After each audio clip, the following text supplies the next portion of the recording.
मैं संजीव कुमार सहायक आचार्य इतिहास। हमने पूर्व चैप्टर में अकबर के जीवन के बारे में चर्चा की थी। आज हम अकबर का जो साम्राज्य विस्तार है उस पर विस्तार से चर्चा करेंगे। अकबर ने प्रथम बार जो आक्रमण किया वो 1595 में कंधार पर किया। उस समय मुगल साम्राज्य में कंधार जो राज्य था वो प्रारंभ में ही यानी बाबर के समय से ही शामिल था, लेकिन वो उसके हाथ से निकल गया। कंधार विजय उत्तर पश्चिम में अकबर को सबसे महत्वपूर्ण विजय थी और अकबर इस चीज़ पर गर्व करता था कि उनकी पूर्वजों की जो भूमि है कंधार वो उसके पास है। अकबर के दक्षिण के अभियान के उद्देश्य एक अखिल भारतीय साम्राज्य की स्थापना करना था। पुर्तगालियों को समुद्र तक वापस धकेलना था। इन दक्षिण भारत के अंदर भी उसने अपने साम्राज्य की जो पताका है वो फहरानी थी। 1591 में खानदेश के शासक अली खान ने स्वेच्छा से अधीनता स्वीकार कर ली। खानदेश दक्षिण का प्रवेश द्वार माना जाता है, यानी इसको ये कहा जाता है कि दक्षिण में अगर विजय करनी है तो सबसे पहले खानदेश को जीता जाना चाहिए। शहजादा मुराद अब्दुल रहीम खाना ने 1597 से 16 ईस्वी के बीच अहमदनगर को जीतने का भी प्रयास किया। अहमदनगर के अल्पवयस्क सुल्तान बहादुर निजाम साहब को की संरक्षिका थी उस समय चांद बीबी। उसने अकबर का उसकी सेना का कड़ा प्रतिरोध किया, किंतु पराजित हुआ और बहादुर को बंधक बना लिया गया। नए सुल्तान मुर्तजा निजाम शाह ने बरार का प्रदेश मुगलों को सौंपकर अकबर की अधीनता स्वीकार कर ली। अहमदनगर के विरुद्ध युद्ध में खानदेश का शासक अली खां मुगलों की ओर से लड़ा था। अकबर की अंतिम विजय 1601 में असीरगढ़ की विजय थी। यहाँ का शासक मीरन बहादुर था। अकबर ने असीरगढ़ का किला सोने की कुंजियों से खोला, यानी ये किला उसने छल कपट से जीता था और असीरगढ़ को नाम बदलकर उसने धन देश को, प्रचुर मात्रा में उसको यहाँ से धन प्राप्त हुआ था, इसलिए ये उसके जीवन पर एक बड़ा कलंक है। अकबर ने गुजरात विजय की स्मृति में फतेहपुर सीकरी में बुलंद दरवाजा बनाया था। ये उसी गुजरात विजय का प्रतीक है, बुलंद दरवाजा। अकबर ने ही गुजरात आक्रमण के समय कहते हैं कि गुजरात की समृद्धि और व्यापारिक महत्ता बहुत ज़्यादा थी, इसीलिए गुजरात के लिए अभियान किया। अकबर ने पहली बार यहाँ समुद्र देखा था और पुर्तगाली व्यापारियों से वह मिला था।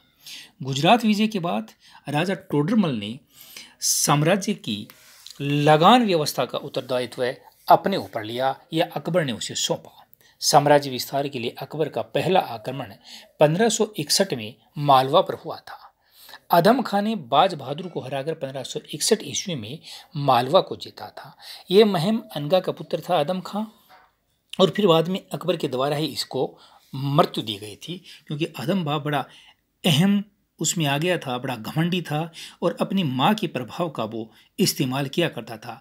वो जब अकबर को भी उनके आदेशों को भी मानना दुष्कर समझा उसने, तो एक दिन अकबर ने गुस्से में आकर आदम खां को मार डाला।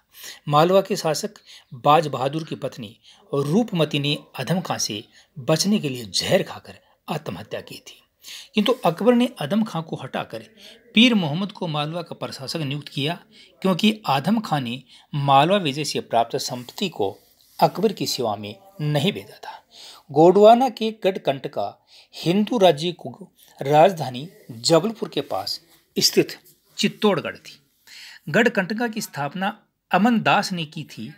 1564 ईस्वी में जब अकबर ने नरही व चोरागढ़ के युद्ध में उसे जीता तो वहाँ महोबा की चंदेल राजकुमारी दुर्गावती के संरक्षण में उसके अल्पवायु पुत्र वीरनारायण का शासन था। तो ये गढ़कंटका का भी जीतना अकबर के लिए एक महत्वपूर्ण विजय थी। 1562 में अकबर ने अजमेर यानी ख्वाजा साहब के दरबार जाते समय आमेर के कछवा वंशी शासक बहारमल, यानी जिसको राजस्थान के इतिहास में बिहारी मल भी कहते हैं, रास्ते में अकबर से उनसे भेंट की थी तथा अपनी पुत्री हरखाबाई की विवाह का प्रस्ताव अकबर के सामने रखा था। इस प्रकार बहारमल ने स्वेच्छा से अकबर की अधीनता स्वीकार कर ली। वह अकबर ने आमेर में से प्रथम वैवाहिक संबंध स्थापित किए। हरखाबाई से अकबर ने सांभर में विवाह किया था। अकबर ने भारमल के बेटे भगवान दास व पोते मानसिंह को मुगल सेवा में रखा और उसके बाद में राजपूतों का मुगल सेवा में रहने का ये सिलसिला लगातार चलता रहा और अकबर के उत्तराधिकारियों के समय भी राजपूतों ने मुगलों की बहुत सेवा की।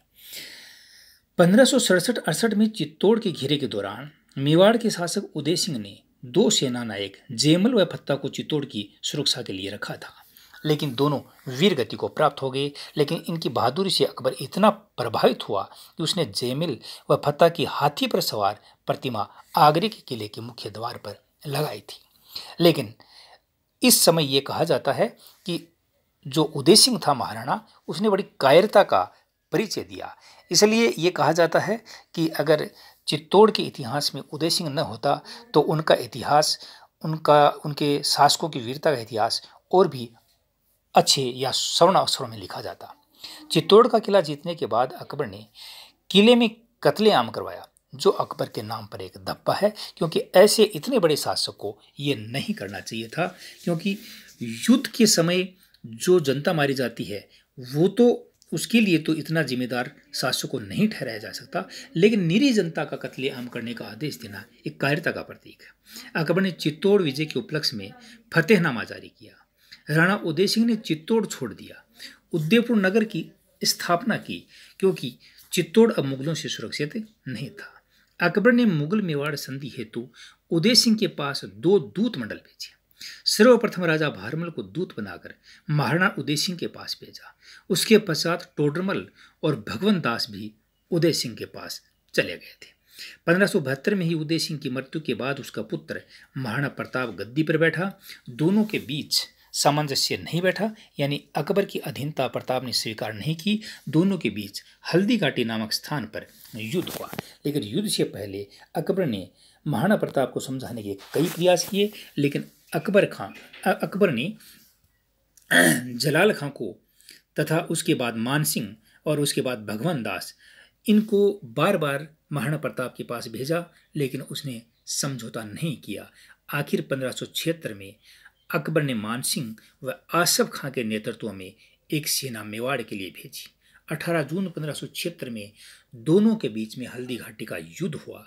इस युद्ध में महाराणा प्रताप की पराजय हुई, या ये कह सकते हैं उस युद्ध का निर्णय नहीं निकला। अबुल फजल ने इस युद्ध को खमनोर का तथा बदायूनी ने इसे गोगुंदा का युद्ध कहा।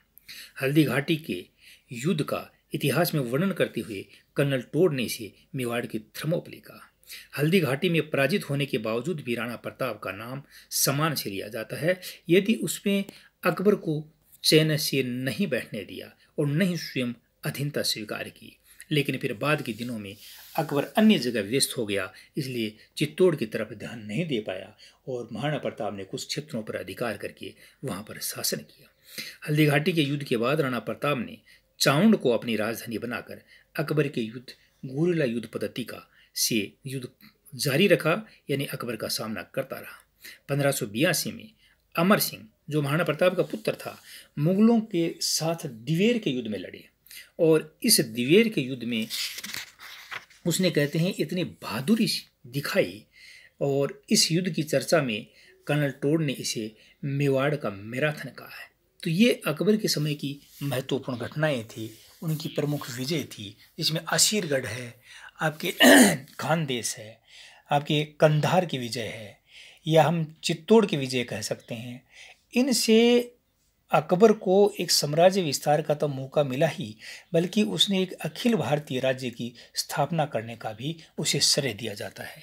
तो अकबर के बारे में जो उसके समय जो विद्रोह हुए, उसकी धार्मिक नीति हुई आदि के बारे में हम अलग से चर्चा करेंगे। धन्यवाद।